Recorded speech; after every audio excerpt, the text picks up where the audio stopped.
ಸೀತಾಪುರ ಗ್ರಾಮದಲ್ಲಿ ಸತ್ಯವತಿ ಮಗ Srikanth software employee, ಸೊಸೆಯಾದ ಶ್ರೀವಳ್ಳಿ ಹೌಸ್ ವೈಫ್, ಮೊಮ್ಮಗಳಾದ ಮಲ್ಲಿಕಾ ಓದ್ತಾ ಇದ್ಲು. ಶ್ರೀವಳ್ಳಿ 6 ಗಂಟೆಗೆ ಅಂಗಳವನ್ನು ಗುಡಿಸುತ್ತಾ ಪಕ್ಕದ ಮನೆಯವ್ರ ಜೊತೆ ಮಾತಾಡ್ತಿದ್ಲು. ನಾನು ಚೆಕಪ್ಗೆ ನನ್ ಮಗುನ ಕರ್ಕೊಂಡೋಗಿದ್ದೆ. ಮಗುಗೆ ಕ್ಯಾಲ್ಸಿಯಂ ಟ್ಯಾಬ್ಲೆಟ್ ಕೊಡಕ್ ಕೇಳಿದಾರೆ. ಅವರಿಗೆ ಆಫೀಸಲ್ಲಿ ಕೆಲಸ ತುಂಬಾ ಇರುವುದ್ರಿಂದ ನಮ್ಮಿಂದ ಹೆಲ್ತ್ ಚೆಕಪ್ಗೆ ಹೋಗಕ್ಕೆ ಆಗಿಲ್ಲ. ಮಲ್ಲಿಕಾ ಬಂದು ಶ್ರೀವಳ್ಳಿಯ ಪಕ್ಕದಲ್ಲಿ ನಿಂತ್ಲು. ಹೆಲ್ತ್ ಚೆಕಪ್ಗೆ ಹೋಗುವವರಿಗೆ ಅವರು ಒಳ್ಳೆ ಅಡ್ವೈಸ್ ಹೇಳ್ತಾ ಇದ್ದಾರೆ. ಫುಡ್ ಅಲ್ಲಿ ಕೂಡ ಚೇಂಜಸ್ ಹೇಳ್ತಿದ್ದಾರೆ. ನಮ್ಮ ಮನೆಯವ್ರನ್ನ ಹೇಗಾದ್ರೂ ಕನ್ವಿನ್ಸ್ ಮಾಡಿ ಹೆಲ್ತ್ ಚೆಕಪ್ಗೆ ಕರ್ಕೊಂಡು ಹೋಗ್ಬೇಕು. ಅಮ್ಮ, ಸ್ಕೂಲಿಗೆ ಟೈಮ್ ಆಗ್ತಿದೆ, ತಲೆ ಬಾಚಿಲ್ಲ. ನಿಮ್ ತಂದೆನ ಒಪ್ಸಿ ನಾವೆಲ್ಲರೂ ಹೆಲ್ತ್ ಚೆಕಪ್ಗೆ ಹೋಗೋಣ, ಸ್ಕೂಲಿಗೆ ಹೋಗೋದ್ ಬೇಡ. ಹಾಗೆ ಹೇಳಿ ಲತಾ ಅಲ್ಲಿಂದ ಹೊರಟೋದ್ಲು. ಮಲ್ಲಿಕಾ ಮತ್ತು ಶ್ರೀವಳ್ಳಿ ಮನೆಯೊಳಗೆ ಹೋದ್ರು. 2 ಡೇಸ್ ಅಲ್ಲಿ ಎಕ್ಸಾಮ್ ಇದೆ. ಒಂದು ದಿನ ಸ್ಕೂಲಿಗೆ ಹೋಗೋದಿದ್ರೆ ಏನೂ ಆಗಲ್ಲ, ಹೆಲ್ತ್ ಚೆಕಪ್ ಮಾಡ್ಕೊಂಡ್ ಬಂದ್ಬಿಡೋಣ. ತಂದೆ ಮಾತನ್ನೇ ಕೇಳೋದಿಲ್ಲ, ಇನ್ನು ನನ್ ಮಾತ್ ನೀವು ಕೇಳ್ತೀರಾ? ನಿಮ್ ತಂದೆ ಹೇಳುವ ಮಾತು ಮಿಲಿಟರಿ ಟ್ರೈನಿಂಗ್ ಅಲ್ಲಿ ಹೇಳುವ ಹಾಗೆ ಸ್ಟ್ರಿಕ್ಟ್ ಆಗಿ ಇರುತ್ತೆ. ಶ್ರೀಕಾಂತ್ ಅಲ್ಲಿಗೆ ಬಂದ. ಬಾಕ್ಸ್ ರೆಡಿ ಮಾಡ್ದ? ಆಫೀಸಿಗೆ ಟೈಮ್ ಆಯ್ತು. ಹೌದು ಮಲ್ಲಿಕಾ, ಇನ್ನು ಸ್ಕೂಲಿಗೆ ರೆಡಿ ಆಗ್ಲಿಲ್ಲ? ಹೆಲ್ತ್ ಚೆಕಪ್ಗೆ ಹೋಗ್ಬೇಕಂತೆ ಪಪ್ಪ. ನಾನು ಎಷ್ಟು ದಿನದಿಂದ ಹೇಳ್ತಾ ಇದ್ದೀನಿ, ಇವತ್ತೇನಾದ್ರೂ ಸರಿ ಹೆಲ್ತ್ ಚೆಕಪ್ಗೆ ಹೋಗ್ಲೇಬೇಕು.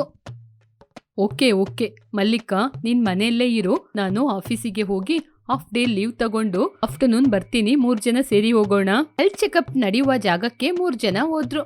3 ಜನಕ್ಕೂ ಹೆಲ್ತ್ ಚೆಕಪ್ ಮಾಡಲಾಯಿತು. ಶ್ರೀಕಾಂತಿಗೆ ಐಡನ್ ಸಫಿಷಿಯನ್ಸಿ ಇದೆ, ಅದರಿಂದ ತರಕಾರಿ ಸಾರೇ ಕೊಡ್ಬೇಕು ಅಂತ ಹೇಳಿದ್ರು. 3 ಜನ ಸೇರಿ ಮನೆಗೆ ಬಂದ್ರು. ಹೆಲ್ತ್ ಚೆಕಪ್ಗೆ ಹೋಗಿದ್ರಿಂದ ನಿಮಗೆ ಐಡನ್ ಸಫಿಷಿಯನ್ಸಿ ಇದೆ ಅಂತ ಗೊತ್ತಾಯ್ತು. ಹೆಲ್ತ್ ಅನ್ನು 6 ತಿಂಗಳಿಗೊಂದ್ಸಲ ಚೆಕ್ ಮಾಡ್ಕೋಬೇಕಾಗಿತ್ತು. ಆದ್ರೆ ವರ್ಕ್ ಟೆನ್ಷನ್ ಇಂದ ನಾನು ಅದನ್ನ ಕೇರ್ಲೆಸ್ ಮಾಡಿದೆ. ನೀವು ತಿನ್ನುವ ಆಹಾರ ಪದಾರ್ಥದಲ್ಲೇ ತರಕಾರಿ ಅಧಿಕ ತಿನ್ಬೇಕು ಅಂತ ಹೇಳಿದ್ರು. ಏನೋ ಚೆಫ್ ಆಗಿ ವೆರೈಟಿ ಅಡಿಗೆ ಮಾಡಿ ಹಾಕುವ ರೀತಿ ಹೇಳ್ತಿದ್ದಾರೆ ಮಮ್ಮಿ. ಅವಾಗ್ಲೇ ಊರಿನಿಂದ ಸತ್ಯವತಿ ಮನೆಗೆ ಬಂದ್ರು. ಶ್ರೀವಳ್ಳಿ ಹೋಗಿ ಬ್ಯಾಗ್ ಅನ್ನು ತೆಗೆದುಕೊಂಡ್ಲು.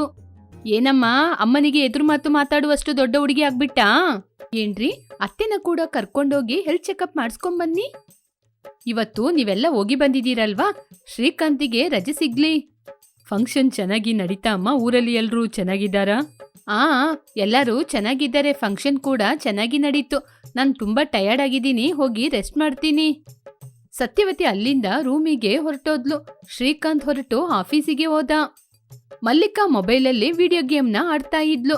ಶ್ರೀವಳ್ಳಿ ಕೆಲಸ ಮುಗಿಸಿ ಹೊರಗೆ ಬಂದ್ಲು. ಮೊಬೈಲಲ್ಲಿ ಯಾವಾಗ ನೋಡಿದ್ರು ಹೀಗೆ ವಿಡಿಯೋ ಗೇಮ್ ಆಡೋದ್ರಿಂದ ಕಣ್ಣಿಗೆ ಒಂದಲ್ಲ ಒಂದಿನ ತೊಂದ್ರೆ ಬರುತ್ತೆ. ಐ ಹಾಸ್ಪಿಟಲ್ ಇದೆ ಅಲ್ವಮ್ಮ, ಹೋದ್ರೆ ಸರಿ ಮಾಡಿಸ್ಕೊಂಡ್ ಬರ್ಬೋದು. ನಿಮ್ ತಂದೆಗೆ ಐಡನ್ ಸಫಿಷಿಯನ್ಸಿ ಆಗಿದೆ, ನೀನು ನಿನ್ ಕಣ್ಣ ನೋಡ್ಕೋ. ನಮ್ದು ಪೇಷಂಟ್ ಫ್ಯಾಮಿಲಿ ಅಂತ ಎಲ್ರೂ ಹೇಳ್ತಾರೆ. ಮೊಬೈಲ್ನ ಸೋಫಾ ಮೇಲೆ ಹಾಕಿ ಮಲ್ಲಿಕಾ ಅಲ್ಲಿಂದ ಒಳಗೆ ಹೋದ್ಲು. ಶ್ರೀಕಾಂತ್ ಆಫೀಸಿಂದ ಮನೆಗೆ ಬಂದ. ಮಲ್ಲಿಕಾ ಹೋಗಿ ಸತ್ಯವತಿನ ಎಬ್ಸಿದ್ಲು. ಎಲ್ಲರೂ ಕೂತ್ಕೊಂಡು ಡಿನ್ನರ್ ಅನ್ನು ಮುಗಿಸಿದ್ರು. ಏನಮ್ಮ, ಫುಡ್ ಐಟಮ್ ಎಲ್ಲಾನು ತರಕಾರಿಯಿಂದಾನೇ ಇದೆ.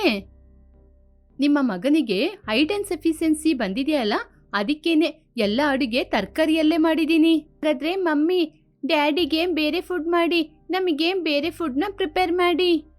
ಅದೆಲ್ಲ ಏನೂ ಬೇಡ, ಎಲ್ಲರಿಗೂ ಒಂದೇ ಅಡುಗೆ ಸಾಕು. ತರಕಾರಿ ತಿನ್ನೋದು ಆರೋಗ್ಯಕ್ಕೆ ಒಳ್ಳೆಯದು. ಮರುದಿನ ಶ್ರೀಕಾಂತ್ ಟಿಫಿನ್ ಅನ್ನು ತೆಗೆದುಕೊಂಡು ಆಫೀಸಿಗೆ ಹೋದ. ಮಲ್ಲಿಕಾ ಕೂಡ ಸ್ಕೂಲಿಗೆ ಹೋದ್ಲು. ಶ್ರೀವಳ್ಳಿ ಅವಳ ರೂಮಲ್ಲಿ ಬಟ್ಟೆನ ಮಡಚಿಡ್ತಿದ್ಲು. ಸತ್ಯವತಿ ಫ್ರಿಡ್ಜ್ ಅನ್ನು ಓಪನ್ ಮಾಡಿ ಜೋರಾಗಿ ಶ್ರೀವಳ್ಳಿಯನ್ನು ಕರೆದ್ಲು. ಫ್ರಿಡ್ಜಲ್ಲಿ ನೀರೇ ಕಾಣ್ತಾ ಇಲ್ಲ, ಎಲ್ಲಾ ತರಕಾರಿ ಸೊಪ್ಪುನೇ ತುಂಬಿಸಿಟ್ಟಿದೀಯಾ? ನಿಮ್ಮ ಮಗನಿಗೆ ಐಡನ್ ಡೆಫಿಷಿಯನ್ಸಿ, ಅದಕ್ಕೇನೆ ತರಕಾರಿಯಲ್ಲಿ ವಿವಿಧ ಅಡಿಗೆ ಮಾಡೋಣ ಅಂತ ತಂದಿಟ್ಟಿದ್ದೀನಿ. ಉಪ್ಪು ತರಕಾರಿ ಎಲ್ಲ ಹೀಗೆ ಫ್ರಿಡ್ಜಲ್ಲಿ ಇಟ್ಟು ತಿನ್ಬಾರ್ದು, ಫ್ರೆಶ್ ಆಗಿ ತೆಗೆದು ಮಾಡ್ಬೇಕು. ಆ ದಿನ ಭಾನುವಾರ. ಶ್ರೀಕಾಂತ್ ಮನೆಯಲ್ಲೇ ಇದ್ದ. ಸೊಪ್ಪು ಮಾರುವವರು ಆ ಕಡೆ ಬಂದ್ರು. ಏನ್ ಶ್ರೀವಳ್ಳಿ, ತರಕಾರಿ ಸೊಪ್ಪು ಮಾರುವವರು ಈ ಕಡೆ ಬರ್ತಾ ಇದ್ದಾರೆ, ಮಾರ್ಕೆಟಿಗೆ ಹೋಗೋದ್ನೇ ನಿಲ್ಸ್ಬಿಟ್ಟಿದೀಯಾ? ತರಕಾರಿ ಸೊಪ್ಪನ್ನು ಫ್ರೆಶ್ ಆಗಿ ತಿನ್ಬೇಕಂತೆ, ಅದಕ್ಕೇನೆ ಮನೆ ಹತ್ರ ಬರೋರ್ ಜೊತೆ ತಗೊಳ್ತಾ ಇದ್ದೀನಿ. ಇವತ್ತು ಭಾನುವಾರ, ಚಿಕನ್ ಬಿರಿಯಾನಿ, ಮಟನ್ ಬಿರಿಯಾನಿ ಏನಾದ್ರೂ ಮಾಡು, ನಾನು ಮಾರ್ಕೆಟಿಗೆ ಹೋಗಿ ತಗೊಂಬರ್ತೀನಿ. ಶ್ರೀಕಾಂತ್ ಮಾರ್ಕೆಟಿಗೆ ಹೋಗಿ ಚಿಕನ್ ಮಟನ್ ತಗೊಂಬಂದ. ಶ್ರೀವಳ್ಳಿ ಅಡಿಗೆ ಮಾಡಿದ್ಲು. ಚಿಕನ್ ಬಿರಿಯಾನಿಯಲ್ಲಿ ಕೂಡ ಸೊಪ್ಪನ್ನು ಮಿಕ್ಸ್ ಮಾಡಿದೀಯಾ? ಇವತ್ತು ಸೊಪ್ಪು ತರಕಾರಿ ಇಲ್ಲದೆ ಊಟ ಮಾಡೋಣ ಅಂತ ಆಸೆಯಾಗಿದ್ದೆ. ರೀ, ನಿಮ್ಗೆ ಇಷ್ಟ ಆಗುತ್ತೆ ಅಂತ ಬಿರಿಯಾನಿ ಜೊತೆಗೆ ಪುದೀನ ಸೊಪ್ಪು, ಪಾಲಕ್ ಸೊಪ್ಪು ಎಲ್ಲ ಹಾಕಿ ಮಾಡಿದೀನಿ, ತಿನ್ನಿ. ಮಟನ್ನ ಹಾಗೇನೆ ಮಾಡದೆ ಸೊಪ್ಪು ಎಲ್ಲ ಹಾಕಿ ಮಾಡಿದಾಳೆ. ಚೆನ್ನಾಗಿದೆ ತಾನೆ, ತಿನ್ನು, ಪರವಾಗಿಲ್ಲ. ಪ್ರತಿದಿನ ಸೊಪ್ಪಿನಿಂದನೇ ಏನಾದ್ರೂ ಮಾಡ್ತೀರಾ, ಇವತ್ತಾದ್ರೂ ಚಿಕನ್ ಮಟನ್ ತಿನ್ನೋಣ ಅಂತ ಆಸೆ ಪಟ್ಟೆ. ಹೀಗೆ ಅಳುತ್ತಾ ಮುಖವನ್ನು ಇಟ್ಕೊಂಡ್ಲು ಮಲ್ಲಿಕಾ. ಮರುದಿನ ಶ್ರೀಕಾಂತ್ ತರಕಾರಿ ಸೊಪ್ಪು ಮಾರೋರಿಗೆ ವಾರ್ನಿಂಗ್ ಮಾಡ್ದ, ಇನ್ಮುಂದೆ ತನ್ನ ಮನೆ ಹತ್ರ ಬರ್ಬಾರ್ದು ಅಂತ. ಸತ್ಯವತಿ ರೋಡಿಗೆ ಹೋಗಿ ಶ್ರೀವಳ್ಳಿ ಅಂತ ಜೋರಾಗಿ ಕರೆದ್ಲು. ತೋಟ ತುಂಬಾ ಸೊಪ್ಪುಗಳೇ ಇದೆ ಅತ್ತೆ, ಪ್ರತಿದಿನ ಫ್ರೆಶ್ ಆಗಿ ತಗೋಬೇಕಲ್ವಾ, ಅದಕ್ಕೇನೆ ಮನೆ ಹತ್ರನೇ ಬೆಳೆಸ್ತಾ ಇದ್ದೀನಿ. ಪ್ರತಿದಿನ ಸೊಪ್ಪು ಮಾರೋರ್ ಜೊತೆ ತಗೊಳ್ತಾ ತಾನೇ ಇದ್ದೀಯಾ, ಮತ್ತ್ಯಾಕೆ ಇಲ್ಲಿ ಬೆಳೆಸಿದೀಯಾ? ನಮ್ಮ ಬೀದಿಗೆ ಸೊಪ್ಪು ಮಾರೋರು ಬರ್ತಾನೆ ಇಲ್ಲ, ಅದಕ್ಕೇನೆ ತೋಟದಲ್ಲೇ ಬೆಳೆಸಿದೀನಿ. ಊರಿಗೆ ಹೈಡನ್ ಡೆಫಿಸಿಯನ್ಸಿ ಅಲ್ವಾ? ಮರುದಿನ ಶ್ರೀಕಾಂತ್ ಹಾಲಲ್ಲಿ ಶ್ರೀವಳ್ಳಿ ಜೊತೆ ಮಾತಾಡ್ದ. ವರ್ಕ್ ಬಗ್ಗೆ ಮಾತಾಡ್ಲಿಕ್ಕೆ ಆಫೀಸಿಂದ ಸ್ವಲ್ಪ ಜನ ಮನೆಗೆ ಬರ್ತಿದ್ದಾರೆ. ಸರಿ ರೀ, ಅವ್ರಿಗೇನ್ ಬೇಕು, ಟೀ ಕಾಫಿ ತಿಂಡಿ ಎಲ್ಲನೂ ರೆಡಿ ಮಾಡ್ತೀನಿ. ಅವ್ರನ್ನ ಲಂಚಿಗೆ ಕೂಡ ಬನ್ನಿ ಅಂತ ಹೇಳಿದೀನಿ. ಒಳ್ಳೆ ಫುಡ್ ಐಟಮ್ನ ಮಾಡು. ಶ್ರೀಕಾಂತ್ ಕೊಲಿಗ್ ಜೊತೆ ಮಧ್ಯಾಹ್ನ ಊಟಕ್ಕೆ ಕೂತಿದ್ದ. ಕೊಲಿಗ್ಸ್ ಅಲ್ಲಿ ಒಬ್ಬ, ಏನಿದು ಎಲ್ಲ ತರಕಾರಿ ಫುಡ್ ಐಟಮೇ ಮಾಡಿದೀರಾ ಅಂತ ಹೇಳಿದ. ನಾನ್ ವೆಜ್ ತಿನ್ಬಾರ್ದು, ನಾನ್ ವೆಜ್ ಹೆಲ್ತಿಗೆ ಒಳ್ಳೇದಲ್ಲ ಅಂತಾನೆ ನನ್ನ ಹೆಂಡತಿ ಯಾವಾಗ ನೋಡಿದ್ರು ವೆಜ್ಜಲ್ಲೇ ವೆರೈಟಿ ಮಾಡೋದು. ಶ್ರೀವಳ್ಳಿಗೆ ನಮ್ಮ ಹೆಲ್ತ್ ಮೇಲೆ ಕೇರಿಂಗ್ ಜಾಸ್ತಿ, ಅದಕ್ಕೇನೆ ನಮ್ಮ ಹೆಲ್ತಿಗೋಸ್ಕರ ಯಾವಾಗ್ಲೂ ತರಕಾರಿನೇ ಅಡಿಗೆ ಮಾಡ್ತಾಳೆ. ಸಿರಿಧಾನ್ಯದಲ್ಲಿ ಯಾವಾಗ್ಲೂ ಅಡಿಗೆ ಮಾಡ್ತಾರೆ, ಯಾಕಂದ್ರೆ ಅದರಲ್ಲಿ ಕ್ಯಾಲ್ಸಿಯಂ ಪ್ರೋಟೀನ್ ಅಧಿಕ ಇರುತ್ತೆ ಅಲ್ವಾ. ನಮ್ಮ ಮನೆಯವರಿಗೆ ಹೈಡನ್ ಡಿಫಿಷಿಯನ್ಸಿ, ಅದಕ್ಕೇನೆ ತರಕಾರಿಯಲ್ಲಿ ತುಂಬಾ ವೆರೈಟಿ ಫುಡ್ ಅನ್ನು ಮಾಡಿರೋದು. ಹೀಗೆ ಮಾತಾಡಿ ಎಲ್ಲರೂ ಹೋದ್ರು. ಮರುದಿನ ಶ್ರೀಕಾಂತ್ ಟಿಫನ್ ಬಾಕ್ಸ್ ಅನ್ನು ತೆಗೆದುಕೊಂಡು ಆಫೀಸಿಗೆ ಬಂದ. ಆ ದಿನ ಮಧ್ಯಾಹ್ನ ಎಲ್ಲರೂ ಒಟ್ಟಿಗೆ ಕೂತು ಊಟ ಮಾಡ್ತಿದ್ರು. ಶ್ರೀಕಾಂತ್ ಟಿಫನ್ ಅನ್ನು ಓಪನ್ ಮಾಡಿ ನೋಡಿದಾಗ ಅದರಲ್ಲಿ ತರಕಾರಿ ಐಟಮೇ ಇತ್ತು. ಅಲ್ಲಿ ಎಲ್ಲರೂ ಆಫೀಸಲ್ಲಿ ಶ್ರೀಕಾಂತಿಗೆ ಐಡನ್ ಡೆಫಿಸಿಯನ್ಸಿ ಅಂತ ತಮಾಷೆ ಮಾಡ್ತಿದ್ರು. ಶ್ರೀಕಾಂತಿಗೆ ಕೋಪ ಬಂತು. ಮನೆಗೆ ಬಂದು ಶ್ರೀವಳ್ಳಿ ಜೊತೆ ಜಗಳ ಮಾಡ್ದ. 10-20 ದಿನದಿಂದ ತರಕಾರಿ ಸೊಪ್ಪು ಬಿಟ್ರೆ ಬೇರೆ ಏನು ಮಾಡೋದಿಲ್ಲ, ಅದನ್ನ ತಿಂದು ತಿಂದು ನನ್ನ ನಾಲಿಗೆ ಸತ್ತೋಗಿದೆ. ನಿಮಗೆ ಐಡನ್ ಡೆಫಿಸಿಯನ್ಸಿ ರೀ, ನೀವು ತರಕಾರಿನೇ ತಿನ್ಬೇಕು, ಅದಕ್ಕೇನೆ ಅದೇ ಅಡಿಗೆ ಮಾಡ್ತಿದ್ದೀನಿ. ಆಗ ಶ್ರೀಕಾಂತಿಗೆ ಕೋಪ ಬಂದು ಶ್ರೀವಳ್ಳಿನ ಹೊಡೆದ. ಶ್ರೀವಳ್ಳಿ ಅಳುತ್ತಾ ತನ್ನ ರೂಮಿಗೆ ಹೊರಟೋದ್ಲು. ಇದನ್ನು ಸತ್ಯವತಿ ನೋಡಿದ್ಲು. ಸತ್ಯವತಿ ಶ್ರೀಕಾಂತ್ ಕೂತ್ಕೊಂಡು ಮಾತಾಡ್ತಿದ್ರು. ಶ್ರೀಕಾಂತ್, ನೀನ್ ಮಾಡಿದ್ದು ಯಾವ್ದಾದ್ರೂ ಸರಿ ಇದೆಯಾ? ಶ್ರೀವಳ್ಳಿ ತುಂಬಾ ಪಾಪ, ಅವಳು ಮಾಡಿದ ಕೆಲ್ಸಕ್ಕೆ ಆಫೀಸಲ್ಲಿ ಎಲ್ಲರೂ ನನ್ನ ನೋಡಿ ನಗ್ತಾ ಇದ್ದಾರಮ್ಮ. ಶ್ರೀವಳ್ಳಿಗೆ ನೀನು ಮಲ್ಲಿಕಾ ಅಂದ್ರೆ ಪಂಚಪ್ರಾಣ. ಹೆಲ್ತ್ ಚೆಕಪ್ಪಿಗೆ ಹೋಗಿದ್ದಾಗ ಡಾಕ್ಟರ್ ಹೇಳಿದ್ರಿಂದ ತಾನೇ ಅವಳು ಹೀಗೆ ಮಾಡ್ತಿದ್ದಾಳೆ. ಐರನ್ ಟ್ಯಾಬ್ಲೆಟ್ ಹಾಕೊಂಡ್ರೆ ಸರಿಯಾಗುತ್ತೆ, ನನಗೆ ಏನೋ ಆಗ್ಬಿಡ್ತು ಅಂತ ಏನೇನೋ ಮಾಡ್ತಿದ್ದಾಳೆ. ನಿನಗೆ ಒಂದೇ ಸೊಲ್ಯೂಷನ್ ಇರೋದು, ನೀನ್ ಮತ್ತೆ ಪುನಃ ಹೆಲ್ತ್ ಚೆಕಪ್ ಮಾಡ್ಕೊಂಡು ನಿನಗೆ ಏನು ಪ್ರಾಬ್ಲಮ್ ಇಲ್ಲ ಅಂತ ಶ್ರೀವಳ್ಳಿ ಜೊತೆ ತೋರ್ಸು. ಆವಾಗ ಅಲ್ಲಿಗೆ ಮಲ್ಲಿಕಾ ಬಂದ್ಲು. ಡಾಕ್ಟರ್ ಮಾತ್ರ ನಿಮಗೇನಾದ್ರೂ ಸಣ್ಣ ಪ್ರಾಬ್ಲಮ್ ಇದೆ ಅಂತ ಮತ್ತೆ ಹೇಳಿದ್ರೆ ನಮ್ ಕತೆನೇ ಮುಗೀತು. ನನಗೆ ಗೊತ್ತಿರುವ ಡಾಕ್ಟರ್ ಹತ್ರ ನಿಮ್ಮಮ್ಮನ ಕರ್ಕೊಂಡೋಗಿ ಎಲ್ಲ ನಾರ್ಮಲ್ ಇದೆ ಅಂತ ಹೇಳಿಸ್ತೀನಿ. ಒಳ್ಳೆ ಕೆಲ್ಸ. ಸರಿ ಸರಿ ಹೊರಡು, ಹೋಗಿ ಶ್ರೀವಳ್ಳಿನ ಸಮಾಧಾನ ಮಾಡು. ಅಳುತ್ತಾ ರೂಮಲ್ಲಿ ಕೂತಿದ್ದಾಳೆ. ಶ್ರೀವಳ್ಳಿ ಅಡುಗೆ ಮನೆಯಿಂದ ಹೊರಗಡೆ ಬಂದ್ಲು. ಅಮ್ಮ, ನೀವು ರೂಮಿಗೆ ತಾನೇ ಹೋಗಿದ್ದು, ಯಾವಾಗ ಅಡುಗೆ ಮನೆಯೊಳಗೆ ಹೋದ್ರಿ? ಯಾವಾಗ ಅಡುಗೆ ಮಾಡಿದ್ರಿ? ನಿಮ್ ತಂದೆಗೆ ಐಡನ್ ಎಫಿಷಿಯನ್ಸಿ ಅಲ್ವಾ, ಅದಕ್ಕೆ ಅಡುಗೆ ಮಾಡೋದಿದ್ರೆ ಹೇಗೆ, ಹೋಗಿ ತರಕಾರಿ ಅಡುಗೆ ಮಾಡಿದೀನಿ. ಶ್ರೀಕಾಂತ್ ತಲೆ ಮೇಲೆ ಕೈ ಇಟ್ಕೊಂಡು ಮರುದಿನ ಶ್ರೀವಳ್ಳಿಯನ್ನು ಕರೆದುಕೊಂಡು ಒಳ್ಳೆ ಡಾಕ್ಟರ್ ಹತ್ರ ಹೋದ. ಶ್ರೀಕಾಂತಿಗೆ ಪರೀಕ್ಷೆ ಮಾಡಿ ಅವನು ತುಂಬಾ ಚೆನ್ನಾಗಿದ್ದಾನೆ ಅಂತ ಡಾಕ್ಟರ್ ಹೇಳಿದ್ಮೇಲೆ ಅವರಿಬ್ರು ಮನೆಗೆ ಬಂದ್ರು. ಇವರಿಗೆ ಪೂರ್ತಿಯಾಗಿ ಐಡನ್ ಡೆಫಿಸಿಯನ್ಸಿ ಕಡಿಮೆ ಆಗಿದೆ, ಎಲ್ಲಾ ವಿಧ ಅಡುಗೆ ತಿನ್ಬೋದು ಅಂತ ಹೇಳಿದ್ರು. ಹೌದಾ, ಸರಿ ಸರಿ, ಶ್ರೀಕಾಂತಿಗೆ ಏನೆಲ್ಲ ಇಷ್ಟ ಆ ಅಡುಗೆನ ಮಾಡ್ಕೊಡು. ಅಡುಗೆ ಮನೆಗೆ ಹೋಗಿ ಶ್ರೀವಳ್ಳಿ ಅಡುಗೆ ಮಾಡಿದ್ಲು. ಎಲ್ಲರೂ ಊಟಕ್ಕೆ ಕೂತ್ಕೊಂಡ್ರು. ಇಷ್ಟೊಂದು ನಾನ್ ವೆಜ್ ಮಾಡಿದೀರಾ, ಮತ್ತೆ ಈ ಪುದೀನ ಚಟ್ನಿ ಯಾಕಮ್ಮ? ಮತ್ತೆ ನಿಮ್ ತಂದೆಗೆ ಐಡನ್ ಡೆಫಿಸಿಯನ್ಸಿ ಜಾಸ್ತಿ ಆದ್ರೆ ಅದಕ್ಕೇನೆ ಪ್ರತಿದಿನ ಒಂದು ತರಕಾರಿ ವೆರೈಟಿ ಇರ್ಲಿ ಅಂತ. ಪ್ರತಿದಿನ ಬೇಡಮ್ಮ, ವಾರಕ್ಕೆ 3 ಸಲ ಮಾಡ್ಕೊಟ್ರೆ ಸಾಕು. ಹೊರಗಡೆ ತೋಟದಲ್ಲಿ ತುಂಬಾ ತರಕಾರಿ ಸೊಪ್ಪುನ ಬೆಳೆದಿದ್ದೀನಿ, ಅದು ವೇಸ್ಟ್ ಆಗ್ಬಾರ್ದಲ್ಲ. ಹಾಗೆ ಹೇಳಿದಾಗ ಎಲ್ಲರೂ ತಲೆ ಮೇಲೆ ಕೈ ಇಟ್ಕೊಂಡ್ರು. ಶೇಖರ್ ಹೆಂಡತಿ ರೂಪಾಲಿ ಏನ್ ಮಾಡ್ದು ಅಂತ ಗೊತ್ತಿಲ್ದೆ ಕಿಟಕಿ ಹತ್ರ ಕೂತ್ಕೊಂಡಿದ್ಲು. ಆವಾಗ್ಲೇ ಶೇಖರ್ ಅಲ್ಲಿಗೆ ಬಂದ. ಏನೇ ರೂಪಾಲಿ, ಯಾಕೊಂಥರ ಕೂತ್ಕೊಂಡಿದ್ಯಾ? ಏನಾಯ್ತು? ನಮ್ಮಮ್ಮ ಏನಾದ್ರೂ ಹೇಳಿದ್ರಾ? ನಿಮ್ಮಮ್ಮ ಏನು ಹೇಳ್ದೆ ಇರೋ ದಿನ ಅಂತ ಒಂದಿದ್ಯಾ? ಯಾವಾಗ್ಲೂ ನನ್ನ ಏನಾದ್ರೂ ಒಂದು ಹೇಳಲೇಬೇಕು ಅವರಿಗೆ. ₹1 ಲಾಭ ಬರ್ಲಿಲ್ಲ ಅಂದ್ರೆ ಅವ್ರಿಗೆ ನಿದ್ರೇನೂ ಬರೋದಿಲ್ಲ. ನಿನಗೂ ಪ್ರತಿದಿನ ಈ ಮನೆಯಲ್ಲಿ ಜಗಳ ನಡೀದೇ ಇದ್ರೆ ನಿದ್ರೆ ಬರಲ್ಲ ಅಲ್ವಾ? ಸರಿ, ಹೀಗೆ ಮಾತಾಡಿದ್ರೆ ನಮ್ಮಿಬ್ಬರ ಮಧ್ಯದಲ್ಲಿ ಏನೇನೋ ಮಾತಾಡ್ಬೇಕೋ. ಇವಾಗ ಯಾಕೆ ಈ ರೀತಿ ಇದೆಯಾ ಅದನ್ನ ಹೇಳು.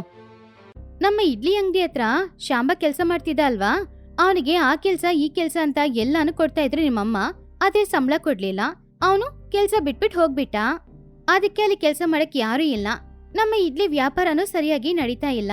ಬೇರೆ ಏನಾದ್ರೂ ವ್ಯಾಪಾರ ಶುರು ಮಾಡೋಣ ಅಂದ್ರೆ ನಿಮ್ಮ ಅಮ್ಮ ಇರೋ ತನಕ ಅದ್ಯಾವುದು ನಡೆಯಲ್ಲ. ಯಾಕಂದ್ರೆ ಕಸ್ಟಮರ್ಸ್ಗೆ ಜಾಸ್ತಿ ಬೆಲೆ ಹೇಳ್ತಾ ಇದ್ದಾರೆ ಅವರು. ಹೀಗಿದ್ರೆ ನಮ್ ವ್ಯಾಪಾರ ಹೇಗ್ರಿ ಚೆನ್ನಾಗಿ ನಡೆಯುತ್ತೆ? ಇದಕ್ಕೆ ನನ್ನ ಹತ್ರ ಒಂದು ಒಳ್ಳೆ ಐಡಿಯಾ ಇದೆ. ಕೆಲ್ಸದವರು ಕೂಡ ಇದಕ್ಕೆ ಬೇಕಾಗಿಲ್ಲ. ಬೆಳಗ್ಗೆನೆ ಎದ್ದು ಸಾಂಬಾರ್ ಚಟ್ನಿ ಇದೆಲ್ಲ ಮಾಡ್ಬೇಕಾಗಿರುವ ಅವಶ್ಯಕತೆನೂ ಇಲ್ಲ. ಸ್ವಲ್ಪ ಹೊತ್ತಲ್ಲೇ ಸುಮಾರು ಹಣ ಸಂಪಾದನೆ ಮಾಡ್ಬೋದು. ಅರೆ, ಸುಮ್ನೆ ಕತೆ ಹೇಳಕ್ ಹೇಳಿದ್ರೆ ಚೆನ್ನಾಗಿ ಉದ್ದ ಕೇಳ್ತೀರಾ. ವಿಷಯ ಏನೋ, ಐಡಿಯಾ ಏನೋ ಅದನ್ ಹೇಳಿ. ಯಾವಾಗ್ಲಾದ್ರೂ ಒಂದಿನ ನನ್ನ ಮಾತನ್ನ ನೀನು ಪೂರ್ತಿಯಾಗಿ ಕೇಳಿಸ್ಕೊಂಡಿದೀಯಾ? ಸರಿ, ಹೇಳ್ತೀನಿ ಕೇಳು. ಬೆಳಿಗ್ಗೆ ವ್ಯಾಪಾರಗಿಂತ ಸಂಜೆ ವ್ಯಾಪಾರನೇ ಚೆನ್ನಾಗಿ ನಡೆಯೋದು. ಸಂಜೆ ಸಮಯ ನೀನು ಸಂಧ್ಯಾ ಇಬ್ರು ಸೇರಿ ಪಾವ್ ಭಾಜಿ ವ್ಯಾಪಾರನ ಶುರು ಮಾಡಿ. ಯಾಕಂದ್ರೆ ಬೆಳಿಗ್ಗೆ ಇಡೀ ಕೆಲಸ ಮಾಡಿ ಸಂಜೆ ಸಮಯ ಮನೆಗೋಗೋರು ಎಲ್ರು ತುಂಬಾ ಸುಸ್ತಾಗಿ ಹೋಗ್ತಾ ಇರ್ತಾರೆ. ಹಾಗೆ ಬರುವಾಗ ಅವ್ರಿಗೂ ಹಸುವು ಆಗುತ್ತೆ.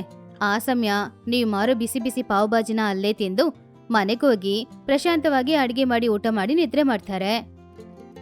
ಐಡಿಯಾ ಚೆನ್ನಾಗಿದೆ. ನಮ್ಮಿಬ್ರಿಂದ ಮಾಡಕ್ಕಾಗುತ್ತಾ? ಅದ್ರಲ್ಲೂ ಅತ್ತೆ ಅಲ್ಲಿಗೆ ಬಂದ್ರೆ ಪಾವ್ ಭಾಜಿ ಬಿಸ್ನೆಸ್ನ ಬಜ್ಜಿ ಬಿಸ್ನೆಸ್ ಮಾಡ್ಬಿಡ್ತಾರೆ. ಕೊಟ್ಟ ಐಡಿಯಾ ಚೆನ್ನಾಗಿದೆ ಅಂತ ಮೆಲ್ಲೆ ಹೇಳ್ತಾ ಇದ್ಯಾ? ಗಟ್ಟಿಯಾಗಿ ಹೇಳೋ.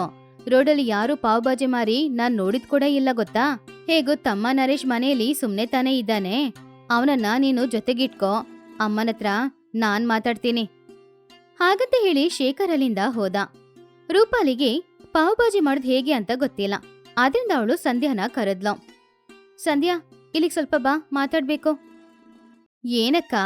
ಏನೇ ವಿಷಯ ಇದೆ ಅಂತ ಕಾಣಿಸ್ತಿದೆ. ಏನೋ? ನಾವ್ ಮಾಡ್ತಾ ಇರೋ ಇಡ್ಲಿ ವ್ಯಾಪಾರದಲ್ಲಿ ಹಣ ಸರಿಯಾಗಿ ಸಿಗ್ತಾ ಇಲ್ಲ ಅಲ್ವಾ? ನಿಮ್ ಮಾವ ನನಗೊಂದು ಒಳ್ಳೆ ಐಡಿಯಾ ಕೊಟ್ಟಿದ್ದಾರೆ. ಹೌದಾ ಅಕ್ಕ? ಆದ್ರೆ ನಮ್ ಕೆಲ್ಸದವನು ಶಾಂಬಾನ ಅತ್ತೆ ಕಳಿಸ್ಬಿಟ್ರಲ್ವಾ? ಇವಾಗ ನಾವಿಬ್ರು ಮಾತ್ರ ಹೇಗ್ ಮಾಡೋದು? ನಾವು ವ್ಯಾಪಾರ ಮಾಡೋದು ಬೆಳಿಗ್ಗೆ ಸಮಯ ಅಲ್ಲ, ಸಂಜೆ ಸಮಯ. ಆದ್ರಿಂದ ಪ್ರಾಬ್ಲಮ್ ಏನೂ ಇರಲ್ಲ. ಅರೆ, ನಾನು ಏನ್ ವ್ಯಾಪಾರ ಬಗ್ಗೆ ಹೇಳ್ತಾ ಇದ್ದೀನಂತ ಗೊತ್ತಿಲ್ಲ ಅಲ್ವಾ? ನಾನು ಹೇಳ್ತಾ ಇರೋದು ಪಾವ್ ಭಾಜಿ ವ್ಯಾಪಾರ ಬಗ್ಗೆ. ಹೌದಕ್ಕ? ಅದ್ ಹೇಗ್ ಮಾಡೋದಂತ ನಿನಗೆ ಗೊತ್ತಾ? ನಾನು ಸಿಟಿಯಲ್ಲಿದ್ದಾಗ ಸುಮಾರು ಸಲ ಮಾಡಿ ತಿಂದಿದ್ದೀನಿ. ಆದ್ರೆ ಜಾಸ್ತಿ ನಾನು ಮಾಡಿದ್ದಿಲ್ಲ. ಅದ್ರಲ್ಲಿ ಏನಿದೆ ಸಂಧ್ಯಾ, ನಮ್ಮ ಹತ್ರ ಫೋನ್ ಇದೆ ಅಲ್ವಾ? ಅದ್ರಲ್ಲಿ ನೋಡಿದ್ರೆ ಹೇಗ್ ಮಾಡೋದು ಅಂತ ಎಲ್ಲ ಡೀಟೇಲ್ ಆಗಿ ಬರುತ್ತೆ. ಇವಾಗ ನಾವು ಮಾಡ್ಬೇಕಾಗಿರೋ ಕೆಲಸ, ಅದಕ್ಕೆ ಯಾವ ತರದ ಸಾಮಗ್ರಿಗಳು ಬೇಕೋ, ಅದನ್ನ ಏನ್ ಮಾಡ್ಬೇಕೋ, ಹೇಗ್ ತಯಾರು ಮಾಡ್ಬೇಕೋ, ಇದನ್ನೆಲ್ಲ ಕಲ್ತ್ಕೊಳ್ಳೋದು ಮಾತ್ರ. ಅಷ್ಟರಲ್ಲಿ ಸಂಧ್ಯಾ ಹಾಗೂ ರೂಪಾಲಿಯ ಅತ್ತೆ ಸುಮಿತ್ರಾ ಅಲ್ಲಿಗೆ ಬಂದ್ಲು.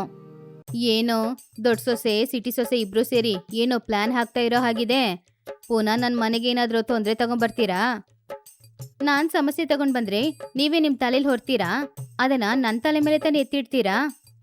ಅದಲ್ಲ ಅತ್ತೆ, ನಮ್ ಇಡ್ಲಿ ವ್ಯಾಪಾರ ಚೆನ್ನಾಗಿ ನಡೀತಾ ಇಲ್ಲ ಅಲ್ವಾ? ನಮ್ಮ ಹತ್ರ ಕೆಲಸ ಮಾಡ್ತಾ ಇದ್ದ ಶಾಂಬಾ ಕೂಡ ಕೆಲಸ ಬಿಟ್ಬಿಟ್ಟು ಹೋಗ್ಬಿಟ್ಟ. ಅದಕ್ಕೆ ನಾವು ಪಾವ್ ಭಾಜಿ ವ್ಯಾಪಾರ ಮಾಡೋಣ ಅಂತ ಇದ್ದೀವಿ. ಹೌದಾ ಸಿಟಿ ಸೊಸೆ? ಎಲ್ಲ ನಿನಗೊಬ್ಳಿಗೆ ಗೊತ್ತಿರೋ ಥರ ನೀನೇನ್ ಮಾತಾಡ್ಬೇಡ. ಸರಿ, ಇದಕ್ಕೆ ಬೇಕಾಗಿರೋ ಸಾಮಗ್ರಿಗಳು ಏನು ಅಂತ ಒಂದು ಲಿಸ್ಟ್ ಬರ್ದು ನನ್ನ ಹತ್ರ ಕೊಡಿ. ನಾನು ಹೋಗಿ ಎಲ್ಲ ಸಾಮಗ್ರಿನ ತಗೊಂಡ್ ಬರ್ತೀನಿ. ಅಯ್ಯಯ್ಯೋ, ಬೇಡ ಅತ್ತೆ, ದೊಡ್ಡವ್ರೆ ನೀವು, ನೀವೇ ಕೆಲಸ ಮಾಡ್ಬೋದಾ? ಚಿಕ್ಕವರು ನಾವಿದ್ದೀವಿ ಅಲ್ವಾ, ನಾವೇ ಎಲ್ಲಾನು ಮಾಡ್ಕೊಳ್ತೀವಿ. ಹೌದೌದು, ನೀವು ಅಂಗಡಿಗೆ ಹೋಗೋದು ಏನು ಬೇಡ. ಎಲ್ಲ ಸೆಕೆಂಡ್ ಕ್ವಾಲಿಟಿ ವಸ್ತುಗಳನ್ನ ತಗೊಂಡ್ ಬರ್ತೀರಾ. ಅದನ್ನ ಮಾರಕ್ಕೂ ಆಗಲ್ಲ, ಮನೇಲಿ ಇಟ್ಕೊಳ್ಳೋಕ್ಕೂ ಆಗಲ್ಲ. ಅಬ್ಬೋ, ನೀನ್ ತಗೊಂಡ್ ಬರ್ತೀಯಾ? ಎಲ್ಲ ಫಸ್ಟ್ ಕ್ವಾಲಿಟಿಯಲ್ಲೇ. ಹಾಗೆ ಸುಮಿತ್ರಾ ಕೋಪ ಮಾಡ್ಕೊಂಡು ರೂಮ್ ಒಳಗಡೆ ಹೋದ ತಕ್ಷಣ ರೂಪಾಲಿ ಹಾಗೂ ಸಂಧ್ಯಾ ಇಬ್ರು ಸಾಮಗ್ರಿ ತಗೊಂಡ್ ಬರೋದಕ್ಕೋಸ್ಕರ ಮಾರ್ಕೆಟ್ಗೆ ಹೋದ್ರು. ಇಡ್ಲಿ ವ್ಯಾಪಾರ ಮಾಡ್ತಾ ಇದ್ದ ಗಾಡಿಯಲ್ಲಿ ಬ್ಯಾನರ್ನ ತೆಗೆದು ಪಾವ್ ಭಾಜಿ ಮಾರಕ್ಕೆ ಬೇಕಾಗಿರೋ ಏರ್ಪಾಡುಗಳನ್ನ ಮಾಡಿದ್ರು. ಇವ್ರಿಗೆ ವ್ಯಾಪಾರ ಹೇಗ್ ಮಾಡೋದು ಅಂತಾನೆ ಗೊತ್ತಿಲ್ಲ. ಇವರು ವ್ಯಾಪಾರ ಹೇಗ್ ಮಾಡ್ತಾರ ಅನ್ನೋದನ್ನ ನಾನು ನೋಡ್ತೀನಿ. ಪಾವ್ ಭಾಜಿ ಮಾರಕ್ಕೆ ಗಾಡಿ ರೆಡಿಯಾಗಿದ್ರಿಂದ ಸಂಧ್ಯಾ ರೂಪಾಲಿ ಆ ದಿನ ಸಂಜೆನೆ ವ್ಯಾಪಾರ ಶುರು ಮಾಡೋಣ ಅಂತ ಅಂದ್ಕೊಂಡ್ರು. ಆದ್ರೆ ಆವಾಗ ಸುಮಿತ್ರಾ ಅವ್ರ ಹತ್ರ ಬಂದು ಏನ್ ಮಾಡ್ತಾ ಇದ್ದಾರೆ ಅಂತ ಗಮನಿಸ್ತಿದ್ಲು. ಸಂಧ್ಯಾ, ಪಾವ್ ಭಾಜಿಗೆ ಬೇಕಾಗಿರೋ ಮಸಾಲಾನ ನೀನು ಪ್ರಿಪೇರ್ ಮಾಡು. ಕಸ್ಟಮರ್ಸ್ ಬರೋ ಸಮಯ ಆಯ್ತಲ್ವಾ? ಹೌದು, ಯೂಟ್ಯೂಬ್ ಅಲ್ಲಿ ಪಾವ್ ಭಾಜಿ ಮಾಡೋದು ಹೇಗೆ ಅಂತ ಕಲ್ತ್ಕೊಂಡ್ಯಾ? ಹಾ ಅಕ್ಕ, ಎಲ್ಲಾನು ನೋಡಿದೀನಿ. ತಯಾರಿ ವಿಧಾನ ಹೇಗೆ ಅಂತ ನನಗ್ ಗೊತ್ತು. ನಾನು ನಿನ್ನೆ ಫೋನಲ್ಲಿ ಸ್ವಲ್ಪ ನೋಡ್ತಾ ಇದ್ದೆ. ಆದ್ರೆ ದೊಡ್ಡದಾಗಿ ನನಗೇನು ಗೊತ್ತಿಲ್ಲ. ಸರಿ, ಟೈಮ್ ಆಗ್ತಾ ಇದೆ, ಬಾ ಕೆಲ್ಸ ಶುರು ಮಾಡೋಣ. ಸುಮಿತ್ರಾ ಅವಳ ವ್ಯಾಪಾರನ ಹಾಳು ಮಾಡ್ಬೇಕು ಅಂತ ಅಂದ್ಕೊಳ್ತಾ ಇದ್ಲು. ಅಷ್ಟರಲ್ಲಿ ಕಸ್ಟಮರ್ಸ್ ಅಂಗಡಿಗೆ ಬರಕ್ ಶುರು ಮಾಡಿದ್ರು. ಅಮ್ಮ, ಒಂದ್ ಪ್ಲೇಟು ಪಾವ್ ಭಾಜಿ ಕೊಡಿ. ಅಷ್ಟರಲ್ಲಿ ಸುಮಿತ್ರಾ ಅಲ್ಲಿಗೆ ಬಂದ್ಲು. ಇಲ್ ನೋಡಪ್ಪ, ಇವ್ರಿಬ್ರಿಗೂ ಅಡಿಗೆ ಮಾಡಕ್ಕೆ ಸರಿಯಾಗಿ ಬರಲ್ಲ. ಇವ್ರು ಮಾಡಿಕೊಟ್ಟಿದ್ನ ನೀನ್ ತಿಂದ್ರೆ ನಿನ್ನ ಆರೋಗ್ಯ ಹಾಳಾಗುತ್ತೆ. ನಿನ್ನೊಳ್ಳದಕ್ಕೆ ಹೇಳ್ತಾ ಇರೋದು, ಮರ್ಯಾದೆಗಿಲ್ಲಿಂದ ಹೋಗ್ಬಿಡೋ. ಹಾಗಂತ ಸುಮಿತ್ರಾ ಹೇಳಿದನ ಕೇಳಿ ಕಸ್ಟಮರ್ ಶಾಕ್ ಆದ. ಅಷ್ಟರಲ್ಲಿ ರೂಪಾಲಿ ಪ್ಲೇಟಲ್ಲಿ ಪಾವ್ ಭಾಜಿ ಇಟ್ಟು ಕಸ್ಟಮರ್ ಹತ್ರ ತಗೊಂಡ್ ಬಂದ್ಲು. ಅತ್ತೆ, ನೀವ್ ಯಾವಾಗ ಬಂದ್ರಿ? ನೀವನು ತಿಂತೀರಾ ಪಾವ್ ಭಾಜಿ? ಏನೋ ಇವ್ರು ನಿಮ್ಮ ಅತ್ತೇನಾ? ತುಂಬಾ ತಮಾಷೆಯಾಗಿ ಮಾತಾಡ್ತಾರೆ. ಇಲ್ಲ ಇಲ್ಲ, ನನಗೇನು ಬೇಡ. ನಿಮ್ ವ್ಯಾಪಾರ ಹೇಗ್ ನಡೀತಾ ಇದೆ ಅಂತ ನೋಡೋದಕ್ಕೋಸ್ಕರ ಬಂದೆ. ನೀನು ಕಸ್ಟಮರ್ಸ್ಗೆ ಸರ್ವ್ ಮಾಡ್ತಾ ಇದೀಯಾ, ಸಂಧ್ಯಾ ಪಾವ್ ಭಾಜಿ ಮಾಡ್ತಾ ಇದ್ದಾಳೆ. ಹಾಗಾದ್ರೆ ಹಣ ತಗೊಳಕ್ಕೆ ಯಾರಾದ್ರೊಬ್ರು ಇರ್ಬೇಕಲ್ವಾ? ನಾನಿರ್ಲಾ? ಬೇಡ ಅತ್ತೆ, ನಿಮಗೆ ಯಾಕೆ ಕಷ್ಟ? ನಿಮ್ಮ ಚಿಕ್ಕ ಮಗ ಇದ್ದಾನೆ ಅಲ್ವಾ ಹಣ ತಗೊಳಕ್ಕೆ. ಸ್ವಲ್ಪ ಹೊತ್ತು ಬಿಟ್ಟು ನಿಮ್ ದೊಡ್ಡ ಮಗನೂ ಆಫೀಸಿಂದ ಬಂದ್ಬಿಡ್ತಾರೆ, ನಾವೇ ಎಲ್ಲನೂ ನೋಡ್ಕೋತೀವಿ. ಹಾಗಂತ ಹೇಳಿದಾಗ ಸುಮಿತ್ರಾಳಿಗೆ ಕೋಪ ಹೆಚ್ಚಾಯ್ತು. ಇಷ್ಟು ತನಕ ಇವ್ರು ಮಾಡಿದ ಆಹಾರನ ಹಾಳು ಮಾಡಬಾರ್ದು ಅಂತ ಅಂದ್ಕೊಂಡಿದ್ರೆ ಇವರು ನನಗೆ ಸ್ವಲ್ಪನೂ ಮರ್ಯಾದೆನೆ ಕೊಡ್ತಾ ಇಲ್ಲ. ಇನ್ನಿವ್ರ ವ್ಯಾಪಾರ ಚೆನ್ನಾಗಿ ನಡಿಲೇಬಾರ್ದಲ್ವಾ? ನಾನ್ ಯಾರು ಅಂತ ತೋರಿಸ್ತೀನಿ. ಹಾಗಂತ ಅಂದ್ಕೊಂಡು ಸಂಧ್ಯಾ ಕಸ್ಟಮರ್ಸ್ಗೆ ಪಾವ್ ಭಾಜಿ ಕೊಡಕ್ಕೆ ಹೋದ ಸಮಯದಲ್ಲಿ ಸುಮಿತ್ರಾ ಪಾವ್ ಭಾಜಿ ಮಸಾಲದಲ್ಲಿ ಖಾರ ಉಪ್ಪು ಹೆಚ್ಚಾಗಿ ಹಾಕ್ಬಿಟ್ಟು ಹೋದ್ಲು. ಆ ಪಾವ್ ಭಾಜಿನ ಕಸ್ಟಮರ್ಸ್ಗೆ ಕೊಟ್ಟಾಗ ಸುಮಾರು ಜನ ಬೇಡ ಅಂತ ಹೇಳಿ ಹೋದ್ರು. ಏನಮ್ಮ ಇದು, ಇಷ್ಟ್ ಖಾರ ಇಷ್ಟು ಉಪ್ಪಾಕಿ ಕೊಡ್ತಾ ಇದೀಯಾ? ಪಾವ್ ಭಾಜಿ ತಿನ್ನೋ ತರ ಇದೆಯಾ? ಹೀಗೆ ಮಾಡಿದ್ರೆ ನಿನ್ ವ್ಯಾಪಾರ ಹೇಗ್ ಚೆನ್ನಾಗಿ ನಡೆಯುತ್ತೆ? ಏನ್ ಸಂಧ್ಯಾ, ಸಡನ್ ಆಗಿ ಉಪ್ಪು ಖಾರ ಜಾಸ್ತಿ ಇದೆ ಅಂತ ಎಲ್ರು ಹೇಳ್ತಾ ಇದ್ದಾರೆ, ಅದ್ ಹೇಗೆ? ಮೊದ್ಲು ಬಂದ ಕಸ್ಟಮರ್ಸ್ಗೆ ಕೊಟ್ಟಾಗ ಚೆನ್ನಾಗಿದೆ ಅಂತ ಎಲ್ರು ತಿನ್ಬಿಟ್ಟು ಹೋದ್ರಲ್ವಾ, ಮತ್ತೇನಾಯ್ತು? ಹೌದಕ್ಕ, ಇಲ್ಲಿವರೆಗೂ ಚೆನ್ನಾಗಿದ್ದ ಪಾವ್ ಭಾಜಿ ಕರಿ ಇವಾಗ ಸಡನ್ ಆಗಿ ಟೇಸ್ಟ್ ಹೇಗ್ ಚೇಂಜ್ ಆಯ್ತು? ಅಷ್ಟರಲ್ಲಿ ಅಲ್ಲಿಗೆ ಶೇಖರ್ ಬಂದ. ಏನೋ ಇಬ್ರು ಏನೋ ಯೋಚನೆ ಮಾಡೋ ತರ ಇದೆ. ಬಾವಾ, ಮೊದ್ಲು ಬಂದ ಕಸ್ಟಮರ್ಸ್ ಪಾವ್ ಭಾಜಿ ತುಂಬಾ ಚೆನ್ನಾಗಿದೆ ಅಂತ ಹೇಳಿದ್ರು. ಆಮೇಲೆ ಬರೋ ಕಸ್ಟಮರ್ಸ್ ಎಲ್ರು ಪಾವ್ ಭಾಜಿಯಲ್ಲಿ ತುಂಬಾ ಉಪ್ಪು ಜಾಸ್ತಿ ಇದೆ, ಖಾರ ಜಾಸ್ತಿ ಇದೆ ಅಂತ ಹೇಳ್ತಾ ಇದ್ದಾರೆ. ಅದೇ ಹೇಗೆ ಅಂತ ನನಗೆ ಅರ್ಥ ಆಗ್ಲಿಲ್ಲ. ನೀವು ನೋಡ್ಲಿಲ್ಲ ಅಂತ ಕಾಣಿಸ್ತಿದೆ. ಅಲ್ಲೇ ಇದ್ಕೊಂಡು ನಮ್ಮಮ್ಮ ಪಾವ್ ಭಾಜಿ ಕರಿಯಲ್ಲಿ ಉಪ್ಪು ಖಾರ ಹೆಚ್ಚಾಗಿ ಹಾಕ್ತಾ ಇದ್ರು, ಅದಕ್ಕೆ ಅದ್ರ ಟೇಸ್ಟ್ ಈ ರೀತಿ ಬದಲಾಗಿದ್ದು. ಇವ್ರು ಈ ರೀತಿ ಏನಾದ್ರೂ ಮಾಡ್ತಾರೆ ಅಂತ ನಾನು ಅಂದ್ಕೊಂಡಿದ್ದೆ. ಅಮ್ಮ, ಏನು ಗೊತ್ತಿಲ್ದೇ ಇರೋ ತರ ಆಶ್ಚರ್ಯವಾಗಿ ನೋಡ್ಬೇಡ. ನೀನು ಉಪ್ಪು ಖಾರ ಹಾಕಿದನ ನಾನ್ ನೋಡ್ದೆ. ಇವರಿಬ್ರಿಗೆ ನಷ್ಟ ಆದ್ರೆ ನಮಗ್ ಮಾತ್ರ ನಷ್ಟ ಆಗಲ್ವಾ? ಅಲ್ಲ ಅಮ್ಮ, ನಿನಗೆ ಅವ್ರ ಮೇಲೆ ಏನಾದ್ರೂ ಕೋಪ ಇದ್ರೆ ಅವರು ವ್ಯಾಪಾರ ಮುಗಿಸ್ಕೊಂಡು ಮನೆಗ್ ಬಂದ್ಮೇಲೆ ಅವ್ರನ್ನ ಬೈಕೋ, ಇಲ್ಲ ಅರ್ಥವಾಗುವ ಹಾಗೆ ಹೇಳು. ಆದ್ರೆ ಈ ರೀತಿ ವ್ಯಾಪಾರನ ಹಾಳು ಮಾಡಿದ್ರೆ ನಾಳೆ ಕಸ್ಟಮರ್ಸ್ ಹೇಗಮ್ಮ ನಮ್ಮನ್ನ ನಂಬಿ ಬರ್ತಾರೆ? ನಿನ್ನಿಂದಾನೇ ನಮ್ಮ ಇಡ್ಲಿ ಅಂಗಡಿಗೂ ಕಸ್ಟಮರ್ಸ್ ಯಾರು ಬರ್ತಾ ಇರ್ಲಿಲ್ಲ. ಇವಾಗ ಇವ್ರು ಮಾಡ್ತಾ ಇರೋ ಹೊಸ ವ್ಯಾಪಾರನ ಕೂಡ ಹಾಳು ಮಾಡೋ ಕೆಲ್ಸ ಯಾಕೆ ಮಾಡ್ತಾ ಇದೀಯಾ? ನಿನ್ನಿಂದಾನೇ ಹೆದರ್ಕೊಂಡು ಪಾವ್ ಭಾಜಿ ವ್ಯಾಪಾರದಲ್ಲಿ ನಿನ್ನ ಹತ್ರ ಇಟ್ಕೊಳ್ಬಾರ್ದು ಅಂತ ಇವರು ಅಂದ್ಕೊಳ್ತಾ ಇದ್ದಾರೆ. ಆದ್ರೆ ರೂಪಾಲಿ, ಸಂಧ್ಯಾ, ನಿಮ್ದು ಕೂಡ ಇದ್ರಲ್ಲಿ ತಪ್ಪಿದೆ ಅಲ್ವಾ? ಅಮ್ಮನಿಗೆ ವ್ಯಾಪಾರದಲ್ಲಿ ಎಷ್ಟು ವರ್ಷ ಅನುಭವ ಇದೆ. ಅಮ್ಮ ನೋಡಿನೇ ಈ ಊರಿನವರು ಸುಮಾರು ಜನ ಅಂಗಡಿಗೆ ಬರ್ಬೋದಲ್ವಾ? ಯಾಕಂದ್ರೆ ಅವ್ರು ಹುಟ್ಟಿದ್ದು ಬೆಳೆದಿದ್ದು ಎಲ್ಲಾನು ಇದೇ ಊರಲ್ಲಲ್ವಾ? ನಡ್ದಿದೇನೋ ನಡ್ದೋಯ್ತು. ಇವತ್ತಿಂದ ನೀವು 3 ಜನ ಸೇರಿ ವ್ಯಾಪಾರನ ಮಾಡಿ. ನಾವು ಅಣ್ಣ ತಮ್ಮ ಇಬ್ರು ಕೆಲ್ಸಕ್ಕೆ ಹೋಗ್ತೀವಿ. ಬರೋ ಹಣದಲ್ಲಿ ನಮ್ ಕುಟುಂಬ ಚೆನ್ನಾಗಿ ಬಾಳುತ್ತೆ. ಮನೇಲಿರೋ ಒಬ್ಬೊಬ್ರು ಸಂಪಾದನೆ ಮಾಡಿದ್ರೇನೆ ಕುಟುಂಬ ಚೆನ್ನಾಗಿರೋದು. ಹಾಗೆ ಆ ದಿನದಿಂದ ಅವ್ರ 3 ಜನನೂ ಸೇರಿ ಒಟ್ಟಿಗೆ ವ್ಯಾಪಾರ ಮಾಡಕ್ಕೆ ಶುರು ಮಾಡಿದ್ರು. ಕೆಲವು ದಿನಗಳಲ್ಲಿ ಅವ್ರ ಆಸೆಪಟ್ಟ ಹಾಗೆ ಹೊಸ ಮನೇನೂ ತಗೊಂಡ್ರು.